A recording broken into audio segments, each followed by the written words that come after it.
The city's credit was downgraded, and experts say that will mean higher borrowing costs. According to the Bureau of Labor Statistics, prices have actually gone up in the Chicago metro area by as much as 7% since you became mayor. Black women and children were zip tied. A black man was put into an illegal chokehold, which we know an illegal chokehold is a death sentence for a black man in this country. That has gone too far. Thank you for watching today. Go ahead and hit that like button, my people. You know that it helps us out a ton. And of course, it helps you because it helps us keep bringing you these stories every day. Now, y'all, your boy, the illustrious 10% approval rating, Mayor of Chicago, Brandon Johnson, or Brandy Boy to you. He has said who knows how many times, 1 million times, 100 million times, that he's trying to build the safest, most affordable big city in America, y'all. It needs to be safe and it needs to be affordable. So, how safe is Chicago right now? Well, we all know that it's probably one of the most unsafe big cities, probably in the world. And how about affordability? Well, as you're going to see, Chicago's cost of living has recently spiked. And more bad news, y'all. As you're going to see in this video, the city under Brandy Boy's leadership has now suffered a credit downgrade. Y'all, his credit rating is bad, y'all. And it just got worse. So, Brandy Boy is out here talking about Trump. He's focused on what's happening in Minneapolis. He's focused on what's happening all across the country, while Chicago is suffering. Y'all, we're going to take a look at that today. It's going to be a quick, tight video. So, without further ado, let's go ahead and get into it. The city's credit was downgraded, and experts say that will mean higher borrowing costs. NBC5's Rose Schmidt is live in our newsroom right now to break down what that will mean. Rose? Well, Allison, this is really about the city's ability to pay back its long-term debt. And financial experts tell me the rating agencies are looking at Chicago right now and seeing a dysfunctional government. So shame on that. The 2026 budget cycle was contentious, and two credit agencies took note, downgrading Chicago's credit one notch. We're borrowing money to pay for the firefighter back pay under the new collective bargaining agreement. We're borrowing money to pay for judgments and settlements that were already in the pipeline.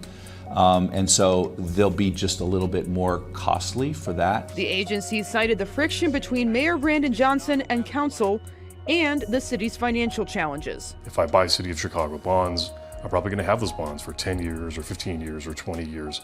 And so credit rating is meant to give an investor an understanding of just how likely it is that they'll get their money. Now, your boy says that he's looking to build the safest, most affordable big city in the country.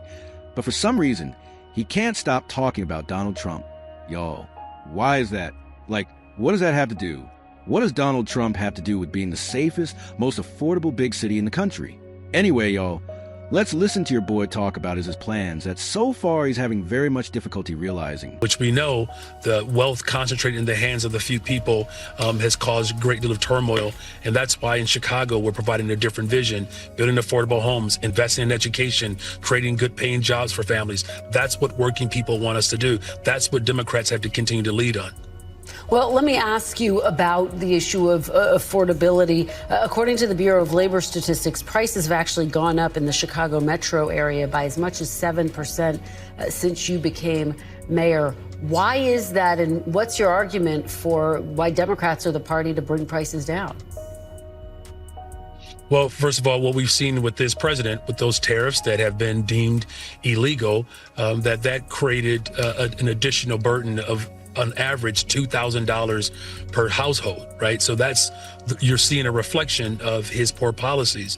What we've done in the city of Chicago, I've invested in our education, but we also have made sure that our teachers are supported, our child care workers are supported. We just gave child care workers a raise in our city, an additional $7 million in our budget to do just that. $500 million into our public education system. We've hired 31,000 young people just to work over the summer. While at the same time, I've invested over $1 billion for economic development and housing, which is the largest largest economic and housing investment in the history of Chicago. That's what we're doing. To beat back against the Trump administration, we have to double down on our efforts to ensure that our public institutions are supported and that we're growing our economy. Look, we have economic development that is happening on the west side of Chicago, the 1901 project just outside of the United Center.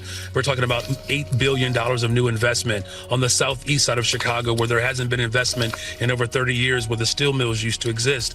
We have a brand new entity, quantum computing will be the first spot in America for this new technology that's going to draw economic development throughout that entire region. 20% of the world's fresh water. Of course, we have, one of the most diverse economies in the entire country. And so the economic development that's happening in the city of Chicago is certainly strong, but we are competing up against an administration at the federal level that has a great deal of disdain and animus against working people. And now with this credit downgrade, sorry Chicagoans, but things are about to get more difficult because borrowing for the city, which is an essential function of any government, borrowing is going to cost Chicago more.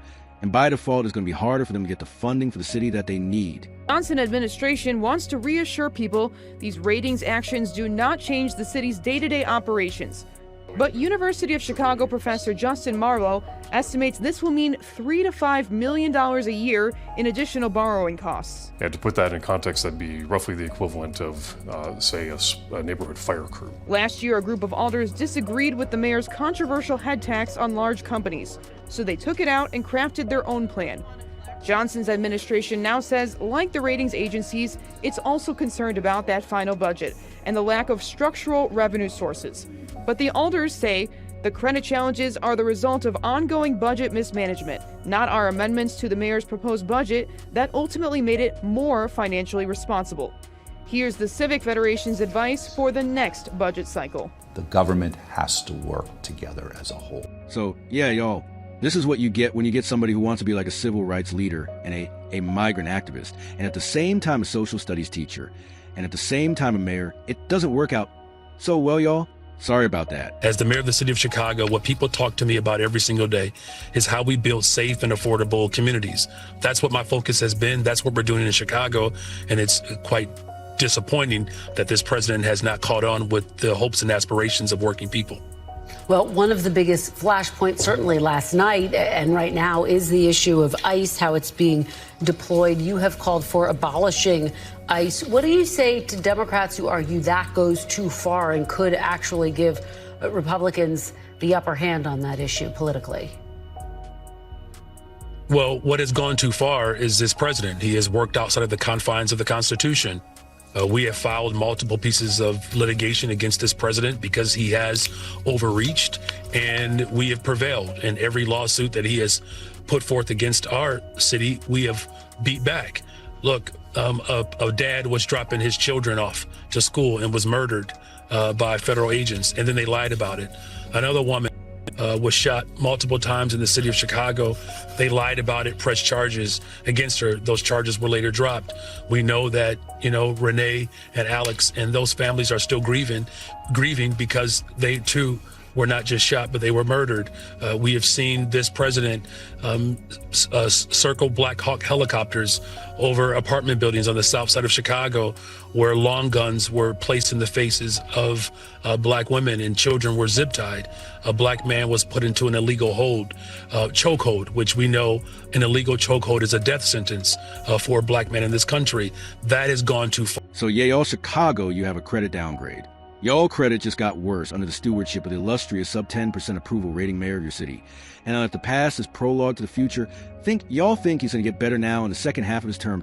I don't know, y'all. So let me know, Chicagoans, people across the United States, what do you think about the fact that the illustrious sub 10% approval rating mayor of Chicago supposed to be making it safer, supposed to be making it more affordable while prices are going up and the ready rating is going down?